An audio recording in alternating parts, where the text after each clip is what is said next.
क्रिया है वो बिल्कुल आसान है, लेकिन हम उस दूसरी साधनाओं में घने रंगे।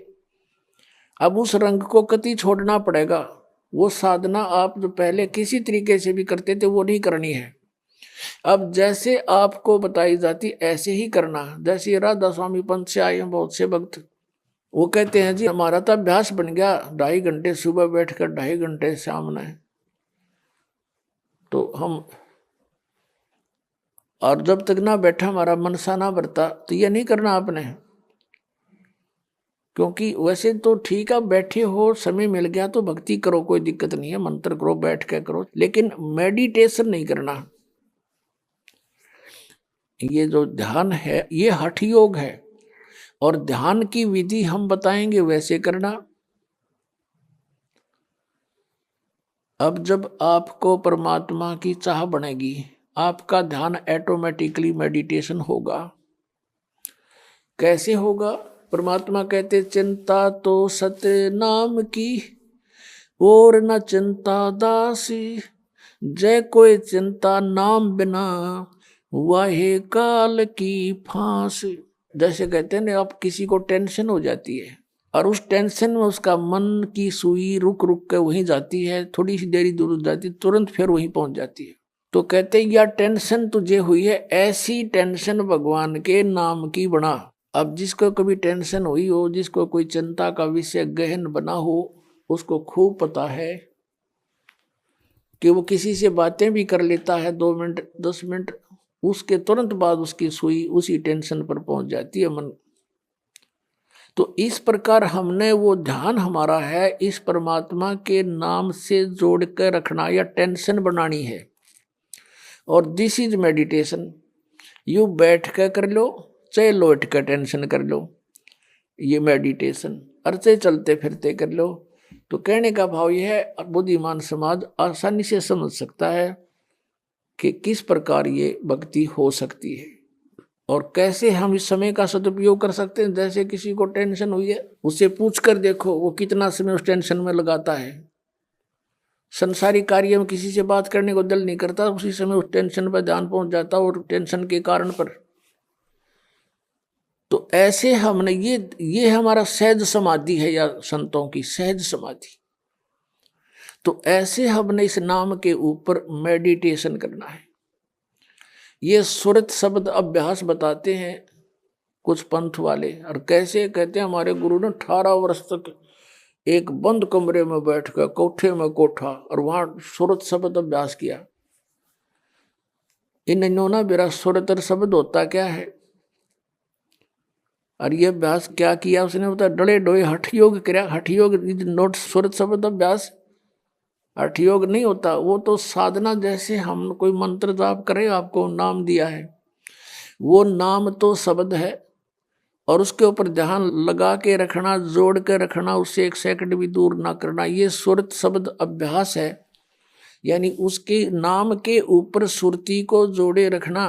अगर परमात्मा कहते हैं कबीर जी, जीव्या तो मुख में फिरे और माला फिरे कर्मा ही, मनुआ तो 34 फिरे ये तो सिमरण नाही। उधर से आप समण कर रहे हो और मन सैर सपट्टे कर रहा है, ये समण नहीं है। आप क्या बोल रहे हो, किस मंत्र का उच्चारण कर रहे हो, चाहे मन मन कर रहे हो चाहे श्वास से कर रहे हो, श्वास से भी जो जाप कर रहे हो उसके ऊपर आपका ये सुरत रहे। तुम बोल कौन सा मंत्र कर रहे हो, कौन सा छोड़ रहे हो, कौन सा ले रहे हो। और इसको अभ्यास करना, इसकी प्रैक्टिस करना, नॉन एज सुरत शब्द प्रैक्टिस, सुरत शब्द अभ्यास। ये कान बंद करके आंख बंद करके ये सुरत शब्द नहीं, ये तो बिला धुन सुनेंगे। फिर तो सुन ले चाहे ना सुन ले, तो बात जे रही अंदर जो कुछ हो तो हो ही रहा है। अब ये पिछले संस्कारों से आपके अंदर धुन आधी बज रही है, और वही परमात्मा की ट्राई कर रहे हैं पुण्यात्माएं। जो पिछले संस्कारी बाकी तो बात भी ना करते, घुटी लाओ मौज कर अपना जैसा भी उनको धंधा करते रहते हैं। तो आपके अंदर पहले से ही विद्यमान है वो, जो कुछ भी आपको ये अनजान गुरु सुनवाया करते थे, धुन सुन ले धुन सुन ले। अब जैसे आपके बैंक में, अकाउंट में, आपके खाते में, आपकी कॉपी में, और 1 लाख रुपया जमा हो गया, उस 1 लाख रुपए को आप चाहे डेली देख लो उस पुस्तक बैंक की कॉपी में रोज देख लो, चाहे सारा दिन देखते रहो, वो तो 1 लाख जमा ही है आपके। और आगे कोई आप व्यवसाय नहीं करोगे, नौकरी मजदूरी नहीं करोगे, तो वो 1 लाख में तो घटेंगे, बढ़े को नहीं। तो यू दिस इज मेडिटेशन। इस मेडिटेशन में आप सुनना चाहते हो, कुछ देखना चाहते हो, जैसे सतयुग त्रेता द्वापर में परमात्मा ने काल को इसलिए छूट दे दी थी कि उन दिनों में घने पुण्यकर्मी प्राणियों का जन्म होता है उस युगों में, और वो पिछले पुण्यकर्मी संस्कारी साधक होते हैं। प्रत्येक, चाहे कोई गरीब है चाहे अमीर है, चाहे कोई किसी वर्ण में जन्मा होता है, वो सभी भक्ति किया करते हैं उन युगों में। और उनका ध्यान लगता है, मेडिटेशन लग जाता है 1 सेकंड में। और व्हाट इज मेडिटेशन? मेडिटेशन है क्या उनका?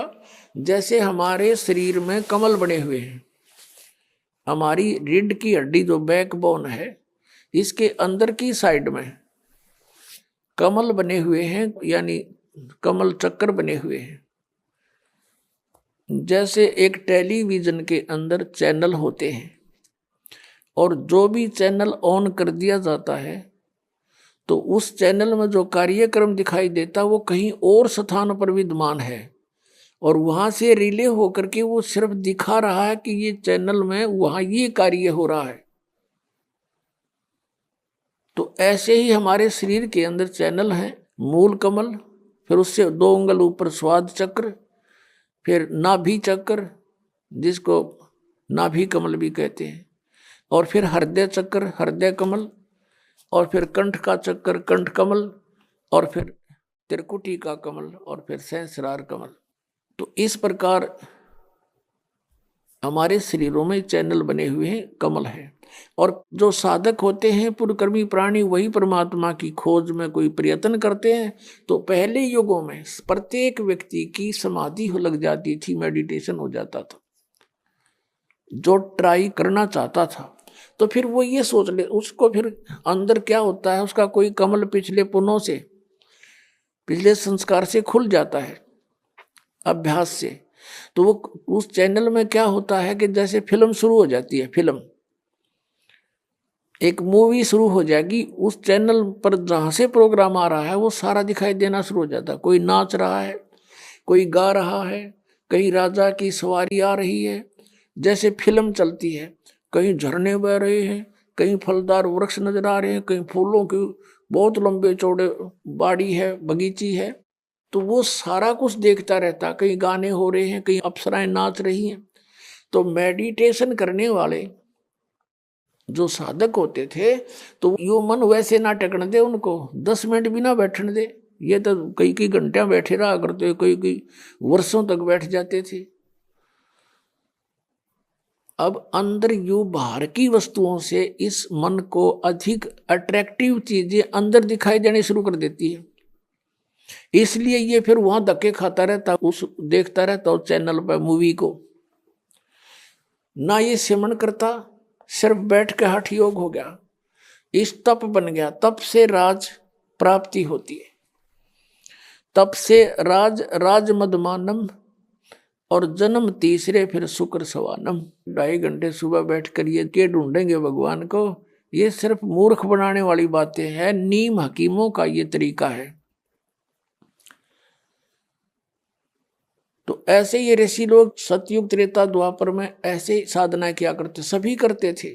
जैसे आपने महाभारत पढ़ा हो तो युद्ध के बाद श्री कृष्ण भी अपना ध्यान करता है, सिमरण करता है, अर्जुन भी बैठ जाता है, ध्यान करते हैं, सिमरण करते हैं। लेकिन सिमरण उस टाइम तो उनका युद्ध का वो था, कल क्या करना है। बेशक वो बैठ जाते थे, लेकिन वो जो समस्या थी उनकी, उन्हीं पर उनके विचार विमर्श आंतरिक होते थे। भाव ये है कहने का कि उनके पिछले इतिहास से हमें पता लगता है कि प्रत्येक प्राणी भक्ति करने की चेष्टा करता ही रहा है, और उस समय उनकी समाधियां भी लग जाती थी, जिस कारण से वो अपने क्रिया को अंतिम और सही मानते रहे। गीता जी अध्याय नंबर 4 के श्लोक नंबर 25 से लेकर 30 तक स्पष्ट किया है कि अर्जुन कोई देवताओं की पूजा करता है, कोई मेडिटेशन करता है, ध्यान लगाता है, कोई स्वाध्याय करता है, और कोई तीक्ष्ण अहिंसावादी व्रत रखता है और कोई प्राणायाम करता है, कोई केवल योग आसन ही करता है, और सभी अपनी अपनी साधनाओं को पाप नाशक जानते हैं। फिर गीता जी अध्याय नंबर 4 के श्लोक 32 में कहा कि अर्जुन, ऐसी धार्मिक अनुष्ठानों की जानकारी विस्तार के साथ सच्चिदानंद घन ब्रह्म की वाणी में ब्रह्मणे मुखे, उसमें कही गई है सही विस्तार के साथ, परमेश्वर ने स्वयं आकर अपने मुख कमल से बोली है, वो साधना है सही, और वो है तत्व ज्ञान। चौथे अध्याय के 34वें श्लोक में कहा कि फिर उस तत्व ज्ञान को तू तत्वदर्शी संतों के पास जाकर समझ, उनको दंडवत प्रणाम करने से, कपट छोड़ करके उनसे प्रार्थना करने से वो तत्वदर्शी संत तुझे परमात्म तत्व का ज्ञान कराएंगे, उनसे पूछो। तो इससे एक तो ये सिद्ध हो गया कि Gita is not complete knowledge. Shrimad Bhagavad Gita में कंप्लीट स्पिरिचुअल नॉलेज नहीं है, इनकम्प्लीट है, लेकिन गलत नहीं कह सकते। हाँ, गलत वो है जैसे इस काल ने कुछ युद्ध कराने के लिए अर्जुन से अटकलबाजी की है। अभी आपको बता के 5वें अध्याय में वो कहता है कि ऐसे आसन लगा ले, ऐसे बैठ जा, नाक के आगे ध्यान लगा। ये इसका अपना मत है, स्वयं कहता है ये मेरा मत है, और बाकी वेद ज्ञान है। अब जैसे इसने युद्ध कराने के लिए अर्जुन से कहा दूसरे अध्याय के 37 और 38 श्लोक में कि अर्जुन, लाभ हानि को छोड़ के और किसी जय पराजय की भी चिंता ना करके तो युद्ध कर ले। अब पहली तो बात समझ की है कि बिना बगैर लाभ हानि के कौन सिर फुड़वावे, और फिर तुरंत कहता है कि यदि तू युद्ध में जीत गया तो पूरी पृथ्वी का शासन प्राप्त होगा, राज भोगेगा, और यदि तू युद्ध में मारा गया तो स्वर्ग में जाएगा, तेरे दोनों हाथों में लड्डू हैं, युद्ध कर ले। बता, इसका कोई थ्योरी है? पहले में तो कह रहा है कि लाभ और हानि छोड़ कर युद्ध कर ले, हार जीत की भी चिंता ना करे, और तुरंत लाभ हानि बता रहा है कि यदि मारा गया तो स्वर्ग में जाएगा और जीत गया तो पृथ्वी का शासन भोगेगा। बता, आप पे लाभ हानि बता रहा है, फिर का लाभ हानि मत सोचे। तो ये इसकी अटकलबाजी जो इस तरह की बकवाद इस काल ने युद्ध कराने के लिए की है कि किसी तरह यू नाश हो, वो करवा दिया इसने। फिर सतगुरु संगत छोड़ के लाख वर्ष जप की नहीं, इंद्री कर्म ना मोक्ष होए फिर काल के अधीन।